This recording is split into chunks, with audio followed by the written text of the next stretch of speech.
جوړ په خیر سهار مو نیکمرغه د چای څښلو وخت دی له بده مرغه په ترکیه کې د افغانستان او پاکستان یا طالبان او پاکستان ترمنځ روان مذاکرات بې نتیجې پای ته ورسېدل. مذاکرات پاکستانی لوري ناکامه کړل او پاکستانی لوري په تیښته د مذاکراتو له میزه داسې بریالی شو لکه پر ډیورنډ کرښه چې یا پوځیان په تیښته بریالي شول.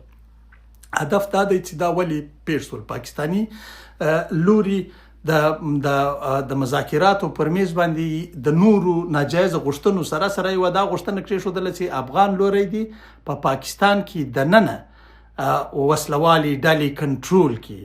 افغان لوری دی دا وسلوالې ترهګرې ډلې ور وغواړي او په افغانستان کې دی کنټرول کړي. دا هغه شی سو چې د سالسین یعنی مرکچیان قطر او ترکیه هم ایران کړل او دا خبره ته پرونی نورمال حالت وروسته په ناببره توګه په پای کې د مذاکراتو د پاکستانی لوري تر خوله راووته. نو دا هغه څه دي چې پر دې دلالت کوي چې پاکستانی لوري د مذاکراتو میدان هم وبایله او میدان د افغانستان لوري د مذاکراتو میز د افغانستان پلاوی وګاټه. څنګه یې وګاټه؟ د افغانستان پلاوی چې هر خبره کړې ده ثبوت یې ورته ورکړی دی.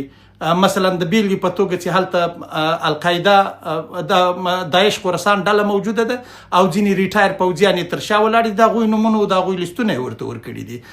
زه به ډېرو ډیټیلزو ته نسم، بیا به خلک وایي ته د کوم خوا څخه دونه خبر شولې.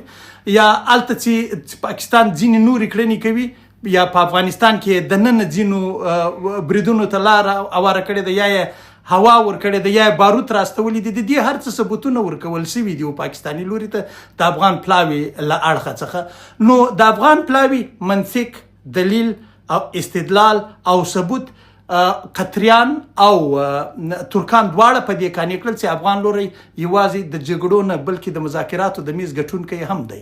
خو پاکستانی لوري د ځینو نورو ناجایزه غوښتنو سره سره چې تاسو به له چا سره اړیکې نه ساتئ، له هند سره به اړیکې نه ساتئ، دا یوه ناجایزه غوښتنه ده. تاسو به له کومه هیواده څخه اسلحه نه اخلئ، دا یوه ناجایزه غوښتنه ده.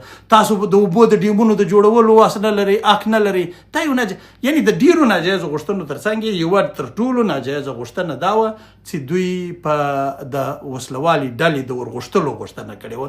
نو مذاکرات په مجموع کې ناکام شول او د خبرو میز افغانانو وګاټه. او زه په اوله ګورئ ما په تېره ویډیو کې هم ویلي وه او په غږونه مې هم ما په خپل واتساپ چینل کې دا خبره کړې ده. هلته زه اکثره غږونه پرېږدم، لیکونه پرېږدم. په واتساپ چینل کې مې دا ویلي وو چې ګورئ دا د پاکستان مذاکراتو ګټونکی ځکه نه دی. پاکستان کله هم نه له هند سره مذاکرات ګټلي دي، کله هم نه له افغانستان سره مذاکرات، په کور دننه حتی د عمران خان سره مذاکرات نه دي ګټلي، حتی د نواز شریف سره نه دي ګټلي. بس پیښه وشي دی جیل ته واچي، زندان ته ور واچي. خو طالبانو دا ثابته کړې ول خو افغانان په مجموع کې د جرګو او د جګړو خلک دي. صحیح ده؟ یعنی د دا دواړو اړخو خلک دي. تاریخ ته په کتو دا میدان افغانستان ګاټه زه پوهېدم. دومه خبره دا ده د طالبانو په مذاکراتو افغانستان یوه لوري ته اساکر وسلوالې جنګېدل، جګړه یې کوله، سیاسیونو په قطر کې په دوحه کې له نړیوالې ټولنې او امریکا سره مذاکرات کول، ویې ګټل کې څوک مني کې نه مني. دغه د ولسمشر اشرف غني حکومت یې وایستی د مذاکراتو له میدان څخه. د دې ثبوتونه پراته دي، هغوی مني، طالبان یې مني، موږ یې منو، ټول خلک.